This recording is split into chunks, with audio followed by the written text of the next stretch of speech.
दोस्तों, मैं doctor Aditya Dubey Narayan homeopathic clinic से बोल रहा हूँ। मैं आप सभी को जानकारी दे रहा हूँ। फादर ऑफ होम्योपैथिक का जन्मदिन है। इनका जो जन्मदिन, इनका नाम जो है क्रिश्चियन फ्रेडरिक सैमुअल हैनीमैन।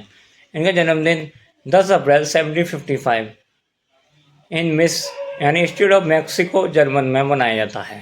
इनकी जो मृत्यु हुई थी 2 जुलाई 1843 पेरिस में हुई थी।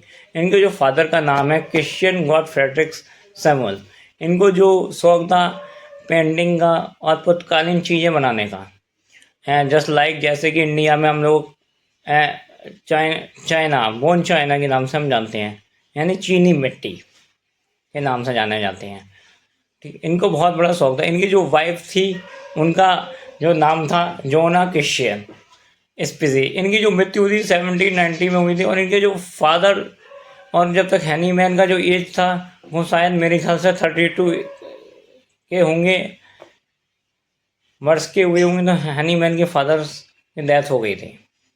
और बस इन्हें 16 साल की उम्र में इन्हें प्रिंस स्कूल मिस में इन्हें एडमिशन जो लिया था। इनके जो प्रिंसिपल थे मूलन, मास्टर ऑफ मूलन, इनकी बहुत तारीफ़ किया करते थे और ये भी बहुत तारीफ़ किया करते थे। इनने जो हमने प्रिंसिपल के बारे में लिखा था, the wonderful construction of human kind.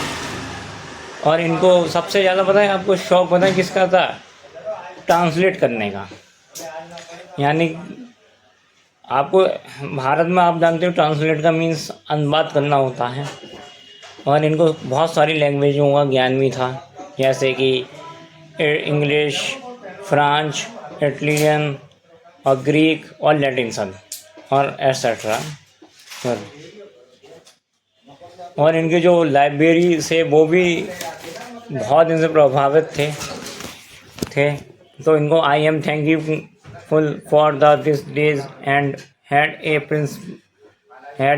Prescribed the few upon my the successful studies. इन्हें जो अपनी तारीफ में जो लिखा था वर्ड, ने थैंक यू बोला था लाइब्रेरियन को बस। और सबसे ज़्यादा इनको जो शौक़ था, बस इनको पहले एलोपैथिक के ये कहा जाता था। एलोपैथिक का जो निर्माण भी सैमुअल हैनीमैन ने ही किया था। और जो फादर ऑफ होम्योपैथिक भी उसके बाद जानने की कोशिश करी। इनको लगा कि सिंकोमा, उससे पहले बहुत सारा मलेरिया के रोग बहुत फैल रहे थे। मलेरिया के लोग क्यों, उन्हें लगा कि एलोपैथिक से उन्हें कुछ नहीं हो रहा, खून की उल्टी वगैरह कर रहे हैं, कुछ काम नहीं दे रहा है। तो एक मेडिसिन आई थी सिंकोमा के नाम से, जिसको हम चाइना के नाम से माने जाते हैं। इन्हें सबसे पहले उसमें खोज की थी। तो इन्हें धीरे धीरे प्रभावित हुए। फिर इन्हें होम्योपैथिक का विस्तार किया। ये सोचते थे कि सरल और आसान में चीज़ों का ट्रीटमेंट हो, ज़्यादा चीड़ फाड़ की ज़रूरत ना पड़े, इसलिए इन्हें होम्योपैथिक में रुचि ज़्यादा दिखाई, जो आज वर्ल्ड होम्योपैथिक के नाम से जाना जाता है। यानी कि डॉक्टर सैमुअल हैनीमैन की वजह से ही हम सभी होम्योपैथिक को ज़्यादा बढ़ावा देंगे और मीठी गोलियों के नाम से हम बच्चों को देंगे। नमस्ते।